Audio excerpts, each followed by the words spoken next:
This is Unladylike. I'm Cristen. Ladies, I'm curious if y'all have noticed that there's been a lot of media attention lately to female breadwinners, in large part thanks to new research from the Pew Research Center. And one of the findings is that the share of women who earn as much as or significantly more than their husbands has roughly tripled over the past 50 years.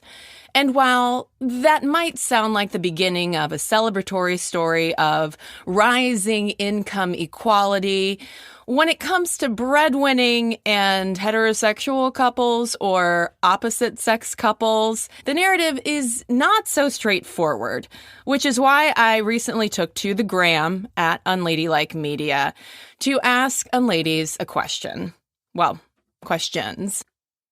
Unladies, are you the breadwinner? And if so, has that breadwinning dynamic affected your relationship in other ways? Do you ever feel like there is a stigma against women who are breadwinners, especially if those women are married to men who they happen to out-earn? Let me know.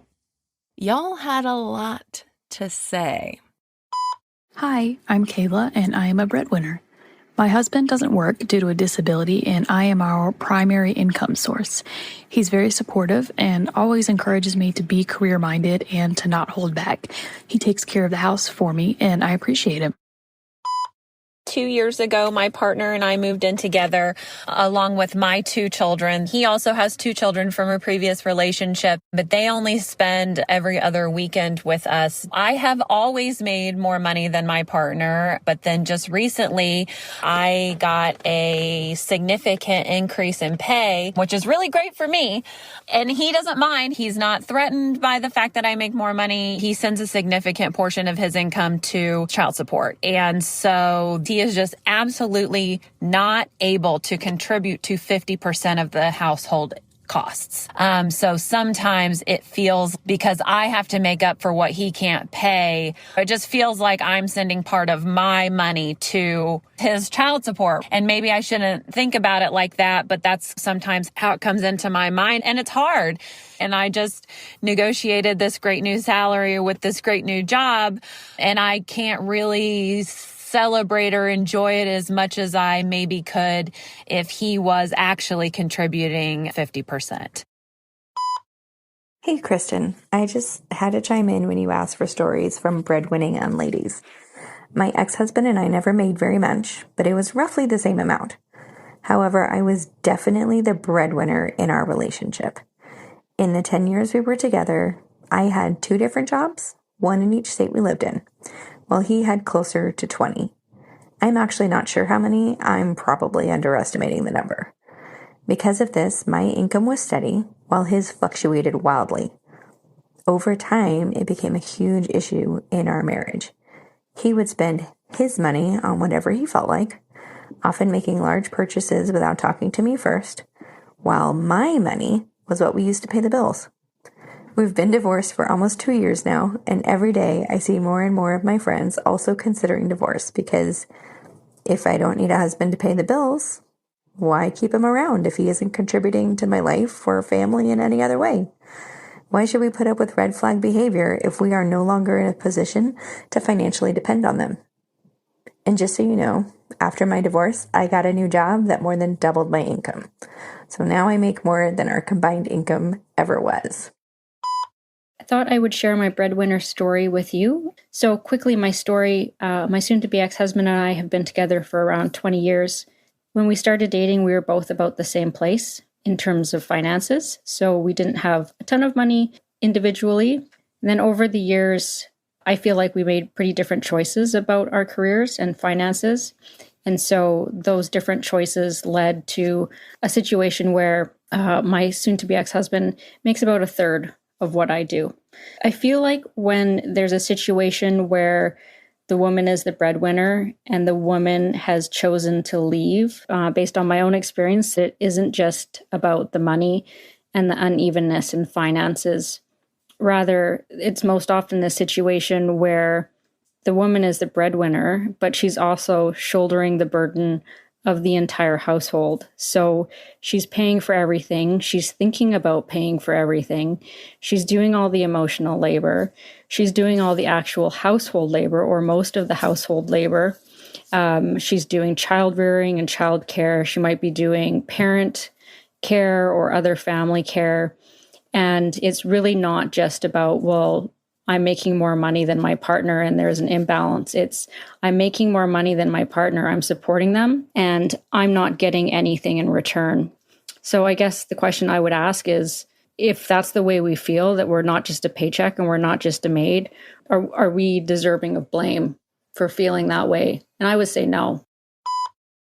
There were a number of unladies who said, yes, I'm the breadwinner, I'm married to a guy, and it's totally fine. In fact, it's great.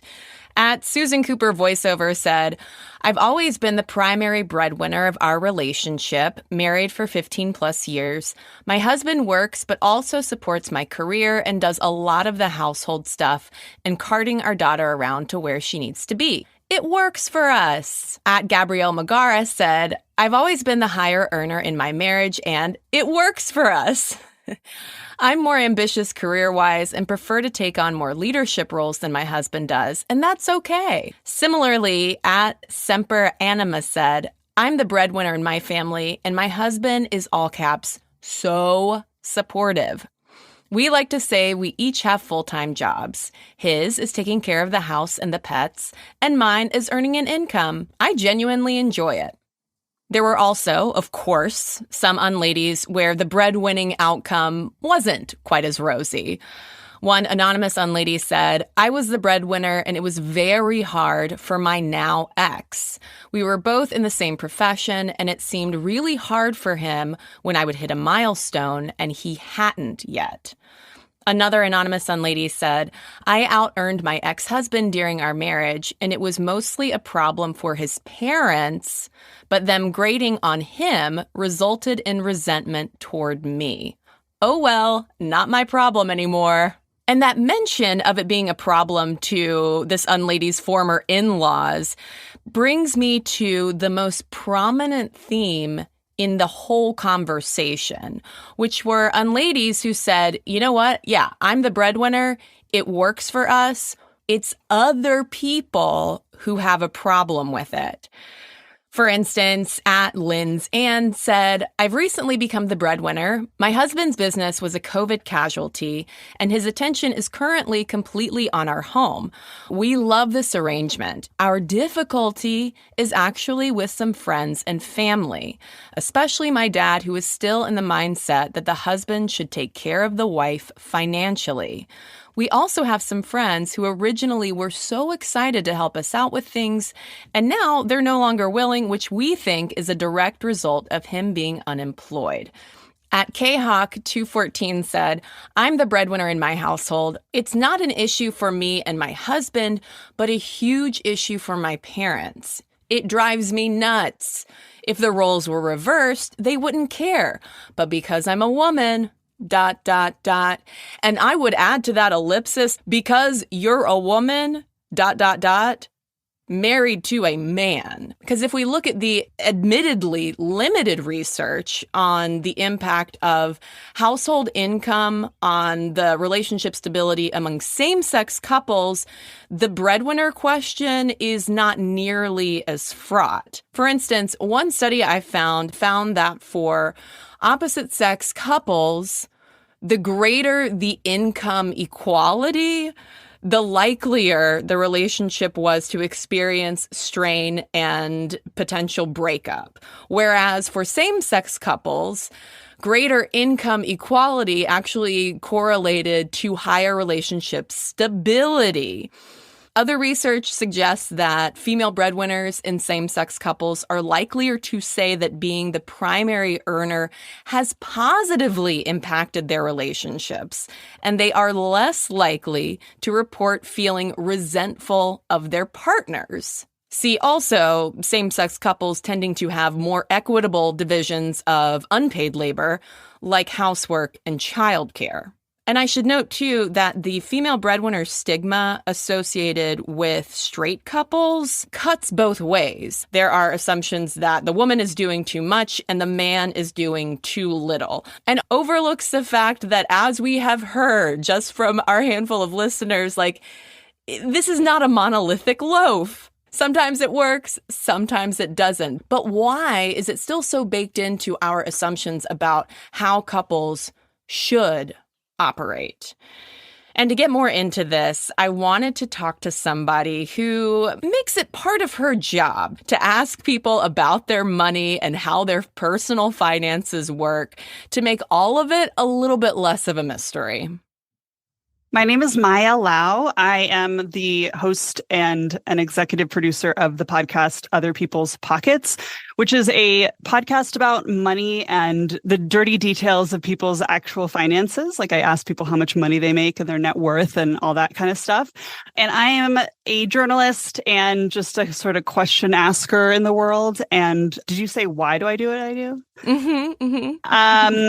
I can't help myself. I am nosy, and it's an enjoyable thing for me to do, to ask questions and make people feel slightly uncomfortable, but also hopefully not too violated. Perfect. Well, I'm really curious if you can say what made you want to talk about this topic. Is there anything that came up recently, or is it just like, one of those things that that's on the list? It's kind of been on the list, my brainstorm list, for a while, but there was what jogged my memory on it was a BuzzFeed News RIP piece that came out just a couple of weeks ago on this. Just interesting themes of, like, a number of the women the reporter spoke to asked for anonymity, specifically kind of to protect their partners' egos. And, like, they knew it would make their partner uncomfortable with it. If people in the wider world knew. Yes. Yeah. Yes. Yeah. And just also seeing the complexities of it, how childcare factors into it. And also on the flip side, too, I mean, and I've seen this in the comments, like the social media comments, since I asked listeners about it, it's also clear the themes around couples where it's not an issue at all. It's a partnership, where it's like both parties are actively supportive of one another and their household and are doing their parts to, collectively support it. Like, there's not the resentment piece of it. Yeah. I mean, it is like so sad that this is still like a controversial topic of, it's like, it does feel like, God, I can't believe we're still here, but we are. Well, and I'll say too, like, I just also question the broader framing of it, the persistent narrative, even of, female breadwinners being like, the stats that are always trotted out are like higher rates of divorce and higher likelihood of husband cheating. Where it's like, okay, ladies, you need to be successful, but not too successful. And, watch out. Like, literally one piece that I saw was headlined like, women, watch out. Like, what? No. Yeah. Well, because that's also like how that's framed, right? Because it's framed, the assumption there is that divorce is bad. Right. Like, what if the divorce was the best thing that ever happened to that couple, And yeah, like, I get it. Like, I get that, like, I don't know, that like, there are very real, like, for anyone who feels like they're in this situation where they're in this precarious situation where they're like upsetting the apple cart and now they're on the brink of divorce because, like, I'm not saying like, oh, whatever, like, it's fine, just get to, but I do think that we have to question, like, what perspective that's coming from. And ultimately, maybe that couple did need to get divorced. I want more information there because it does seem to be very biased. Yeah. And that's an excellent point of, like, why why is divorce necessarily a bad thing? And also, who's to say it's the breadwinning, like the woman's salary? Yeah, that's her fault. You know what I mean? That catalyzed it. Right. Exactly. Right. Now, unladies, I really want to highlight, underscore, circle with a red pen what Maya said about divorce. This pattern of women's employment opportunities and the rate of divorce, that correlation, that is absolutely nothing new. Starting in the 1880s, when the Industrial Revolution finally started opening up more jobs for women, areas with jobs available to the ladies had higher rates of divorce and separation because, guess what? It afforded more opportunities for women to have more choice in whether they even wanted to get married or if they wanted to stay married. Unladies, are you tired of reading the same old boring news headlines? Tune into Crooked Media's podcast, Hysteria, for all the unapologetically real and opinionated conversations about the news stories you need to hear. Political commentator and comedy writer Aaron Ryan and former Obama White House Deputy Chief of Staff Alyssa Mastromonaco are leading the charge each week alongside a hilarious and relatable squad of bicoastal women and amazing guests such as Jessica Valenti, Jodi Picoult, and Senator Mazie Hirono.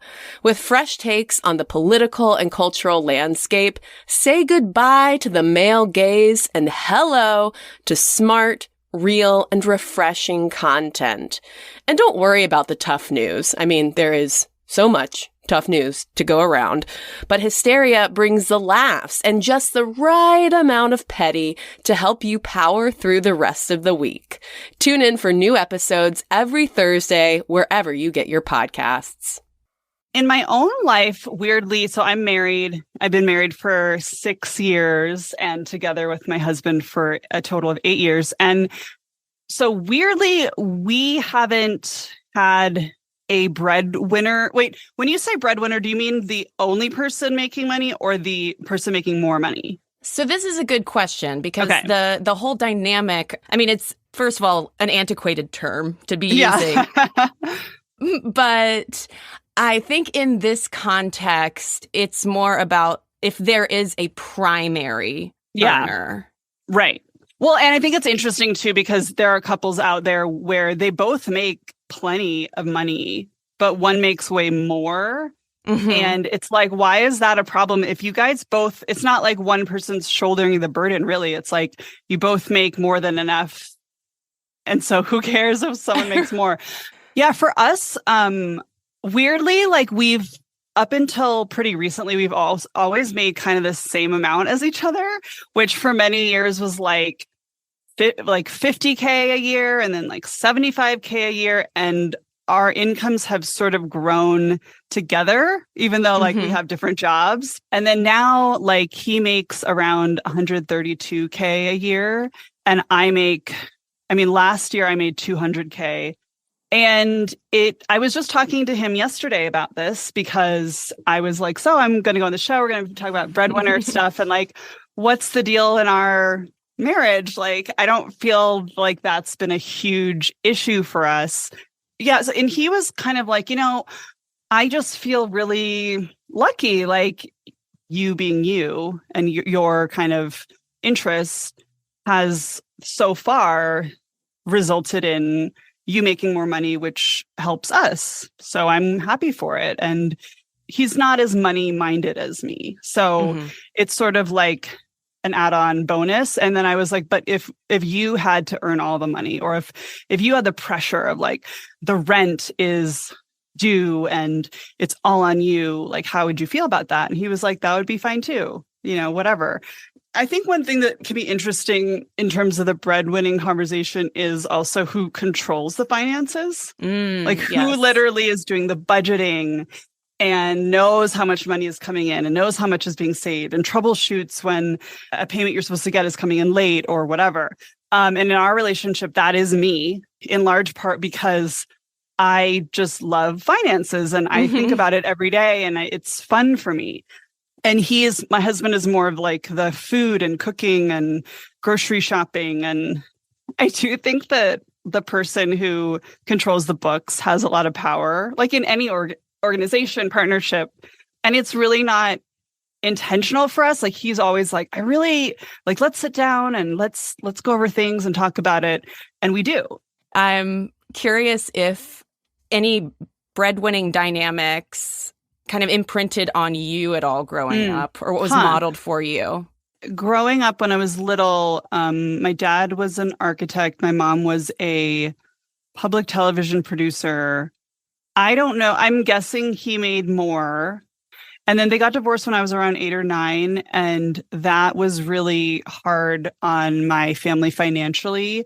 And my mom ended up having her own company, but she wasn't making really very much money at all. And she at one point was putting everything on credit cards and like it was really, really tight. Somehow she made it work. I do think that I kind of came out of that, not consciously, but thinking about it later, like I really want to be financially independent. I don't want to be in a situation where I'm scrambling. I mean, I think that those are some of the scariest years of my mom's life, you know? But yeah, in general, I feel like growing up with that experience, it kind of made me like, all right, whatever you do, like figure out how to be independent if you need to, because you don't want to be that person who's so dependent on others and is sort of caught without a life raft. Regardless of gender, do you think that significant income gaps are taboo at all? Like, is it seen as maybe a red flag in relationships? I don't necessarily think it's a red flag. Like I said before, like, I think it's really interesting, especially when both people, like, say, like, there is a big income disparity, but one person makes $200,000 a year and the other person makes $2 million a year. Like, I'm kind of like, what's your problem? Like, you guys are both fine. So if you guys feel weird about that, that's fine. But like, come on. But I do know, I mean, actually, it has come up on our show and I respect and thank this person so much for being open. But Cord Jefferson, who's this Hollywood writer, didn't grow up with a ton and then now makes millions of dollars and feels, surprised by that. But like he admitted that if he were dating a woman who made substantially more than him, that he would like feel weird about that. And I was like, huh. I mean, and he acknowledged like that makes no sense. He was being vulnerable. I appreciate that. And so it does exist. It does. And it went into, his feelings about masculinity and being a provider and times when in his past that he hasn't been able to afford a dinner for a girlfriend or like stuff like that. I mean, yeah, I do think that like if you have, say, a man who makes $30K and he's with a woman who makes $300K, it's sort of seen as, oh, weird. But like a man making $300K dating a woman making $30K is like, oh, whatever, that's normal. Mm-hmm.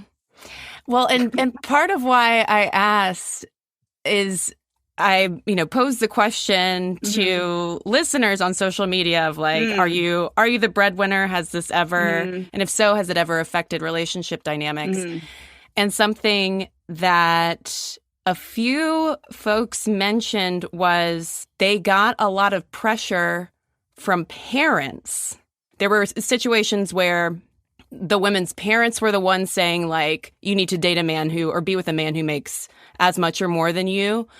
And then also kind of the flip side of it, one woman whose ex-husband's parents expressed discomfort just to her that she was the breadwinner. Yeah, my response is like, God, like, butt out. This is so not your business. But yeah, I think that, I think it comes down to like, what is your relationship with your partner? I feel like it's been going around, these essays about like, I got more successful than my husband and then he left me. So I think that like money can be a proxy for success. And if you're with someone who things like that. It's kind of like, it's not really about the money. It's about, even if you were more successful than they were, more famous or whatever, they would probably feel the same way, and it's one thing to be envious or to be like, whoa, wow, like I'd love to have what you have too. And I'm happy for you. But like, I want that for me. And it's another thing to be like, I literally can't be around you because you're cooler than me. It's like, well, then you don't really truly support me. So, but yeah, it is weird how it's kind of one of these things where you could be on equal footing or feel like you are. And then there is this big disparity. And then it sort of exposes all the cracks. I think probably overall, as with many things, it's a little bit easier if there's not a huge disparity.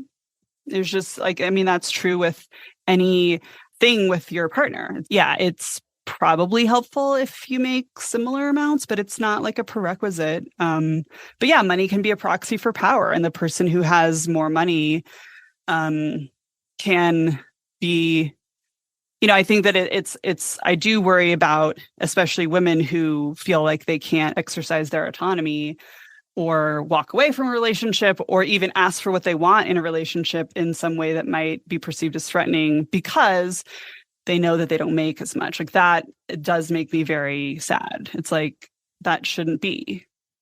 Well, and the interesting flip side of that as well is research showing that women who, I guess, significantly out-earn husbands tend to do more housework and caregiving work more than the husband. Like they step up, I think, as a way to kind of compensate for whatever kind of gender role violation might be happening there. That's this whole other thing where it's the whole question of the breakdown of the mental load and the housework load, especially between men and women, is like this puzzle that I feel like I haven't figured out, that a lot of my friends haven't figured out, where it's like, we just sometimes, not always, my husband gets really, like, he gets incredibly irritated when I imply that, he doesn't do as much, or like, it's more like he doesn't always see the details that I do. And yes. To be fair, like, there are other details that I don't see that he does pick up on, particularly related to food, but also other stuff. But yeah, it's so I don't know why it is like women who make significantly more end up doing even more housework and stuff. I'm trying to think if I've ever felt like I do that. Probably. But it's also mixed in with, there's just like stuff that I feel like I take care of that like wouldn't cross his mind. That's true no matter how much I make. Something I have been thinking a lot about in the past couple of days, just with my head in the breadwinning of it all, is how the millennial feminism that kind of I came of age in was very focused on you're leaning in, you're girl bossing, you're like, it was very financially focused and focused on career success, but with implicit kind of financial success hitched to it. Setting aside the, problematic elements of the lean in and girl boss ethos. I think it's interesting that we have now spent decades promoting women's professional and financial success. In the meantime, we've overlooked these kinds of sticky, stubborn gender dynamics. We've kind of assumed that like those will just go away and like we'll just be a girl boss and it'll be great. And it's like, but yeah. But what happens if when girl boss wants to get married? Like, do you think that the perceptions of woman with money is different depending on her relationship status?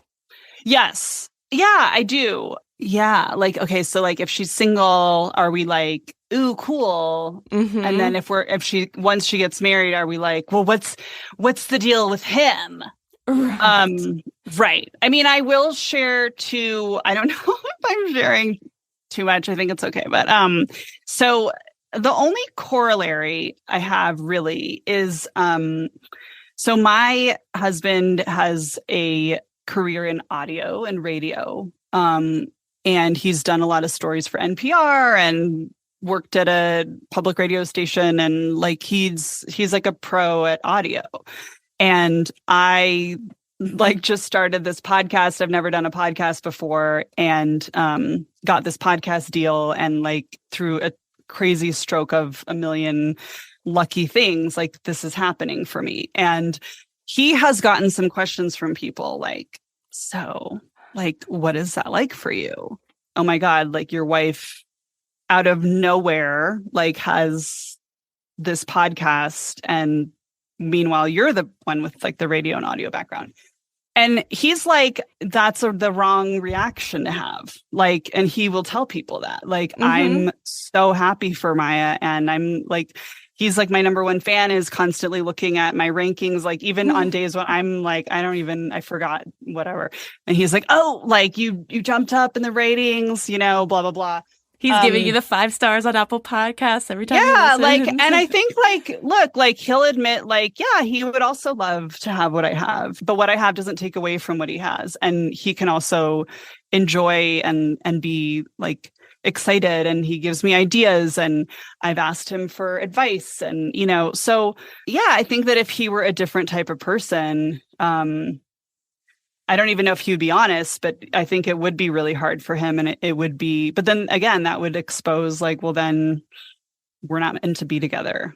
If that's your reaction, like, because, you know, things go up and down. Like there might come a time when maybe my podcast doesn't get renewed, and later, like he gets a podcast deal, or he does something else that's really cool. And, you know, like it's not a competition, and B, you're not on this like super even footing at all times. There's like these seesawing effects. So, but that's kind of the closest I've had where it's more like kind of interesting other people's reactions to it, and they're expecting a certain response. And it's like, no, but okay.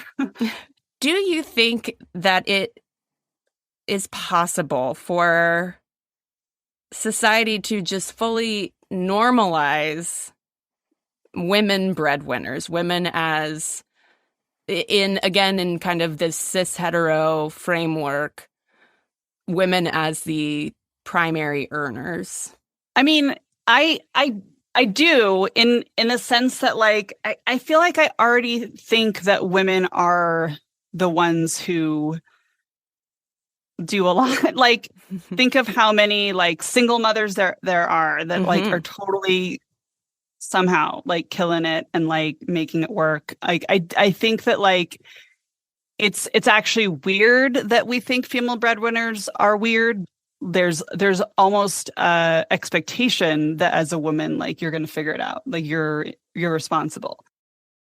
Well, when it comes to financial transparency and a lot of the themes that we, you know, hear for leveling the playing field outside of the home, could that apply to these nagging issues around breadwinning? Yeah, I think so. I mean, I think that I always say like I'm not in favor of like, you know, every last person on this earth needs to reveal their finances, or, you know, it's this absolutist thing. It's more like I do think that if more people in general reveal it's good. And I think that it's good because like anything, like sex or talking about female pleasure or whatever, like the more you just talk about it, the more it's just information. It's just facts.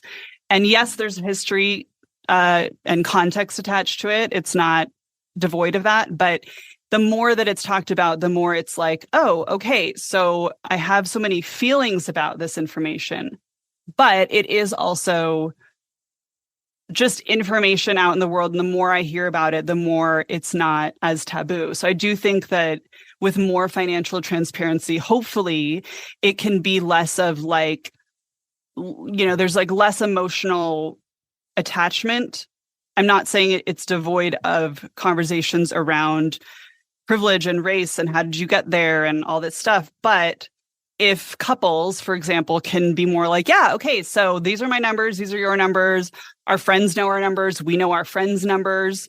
Oh, gee, didn't know that our friends are in the same boat as us, or whatever. It's more like, okay, cool. I actually maybe feel more comfortable about this. Or I think it's the secrecy that makes you feel like there's a certain way to be and there's a certain amount that you can make, or like everybody falls in line. And I think as we've found with so many other things we've become more open about, like sex, or, things like miscarriage, that used to not be talked about, that's talked about more. It's like, oh, you know what? With more people talking about it, not that everybody needs to, but when more people talk about it, it's more like, oh, I didn't realize how many of my friends have gone through that, and it is totally normal, and it is totally not my fault if it happens to me. And like, it's just a breath of fresh air if people can talk about this.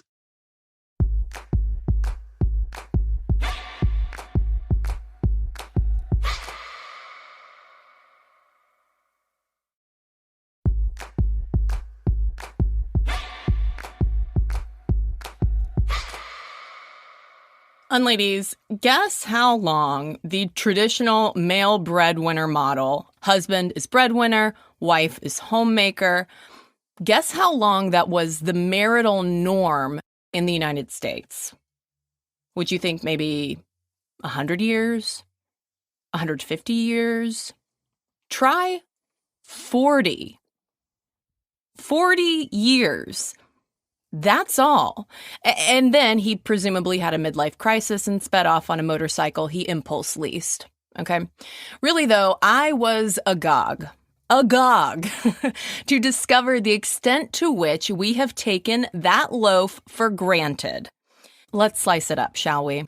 In 1850, in the U.S., most work was agricultural. Family labor was the name of the game. And even if you didn't grow up in a farming family life still revolved around the breadwinner. Breadwinner in its original sense of the Old English word, which simply meant the skill or craft or trade that put food on the table. But then the Industrial Revolution happens, okay? So from 1850 up to World War I, the evolution of things like child labor laws, public schools, and the expansion of factories, machines, all of those things ushered in the rise of the male breadwinner and his breadwinner wage, okay? The breadwinner wage is key here. Now, in the book, Breadwinner, An Intimate History of the Victorian Economy by Emma Griffin, Griffin defines the breadwinner wage as, quote, a bargaining concept that was successfully deployed by several campaigners and trade unions during this time. Basically, what happened is men at work were able to organize and raise their own wages by virtue of saying, we are the heads of household, therefore you need to pay us enough so we can provide for our wives and children. It wasn't until 1920 that the male breadwinner became the marital norm. And get this, the male breadwinner peaked in the U.S. in 1940, people, representing 57% of married couples. So even at his peak, the male breadwinner was not so much the everyman that we've considered him to be. The lone male breadwinner was really more of a middle-class aspiration for men. It was an idealized masculinity to be so-called reliable breadwinners. Side note, sounds like a lot of fucking pressure. Side note to the side note, also not exactly a fail-safe plan because he probably didn't have many sick days either. Even as dual income households started to become more commonplace in the late 1950s and 60s, the male breadwinner wasn't about to go down without a fight. On top of the male breadwinning wage and a gender wage gap, you also have marriage bars where it was perfectly legal for you to be expected to leave the job if you were a woman who decided to get married. Husbands were required to sign off if a woman even wanted to open her own bank account, get a credit card. Breadwinner wage is even tax incentivized. Our modern tax code in the U.S. was written to offer what's known as a marriage bonus, or a tax reduction for married couples with only one earner, a sole breadwinner, which was basically conceived of in the late 60s as kind of a Susie homemaker subsidy. Couples with a secondary income, which was usually a lower amount made by the woman, that incurred a marriage penalty. The fuckery abounds. It abounds. And even today, it seems like our perceptions of breadwinning are very rigid. So in April of this year, the Pew Research Center published a report finding that just 3% of respondents think that men want a wife who earns more. Just 7% thought that women want to earn more than their spouse. Meanwhile, 48% said husbands prefer to earn more. Duh. And 22% said women want a husband who earns more. TLDR, we assume that men want to be the breadwinners the most. Women, they could take or leave a male breadwinner. But ultimately, what we don't think anybody wants is a wife out-earning her husband. And all of this brings me back to the question I posed to Unladies. And the biggest theme I heard back from y'all was that, yeah, you know what? It actually works for us. Sometimes, yeah, it can be a lot of pressure to be the primary income source for my family, but we like it. You know who doesn't like it, though? Everybody else. Everybody else who assumes it's a problem. And can it be a problem? Absolutely. See also the Unladies who said, my ex-husband could not handle the fact that I made more than him. It seemed to derail everything. But I would suggest also that it doesn't really have all of that much to do with women breadwinning. It just goes to show how deeply internalized and even baked into our tax codes and social infrastructure the male breadwinner wage still is. And I think it's time for us to toss out that moldy loaf.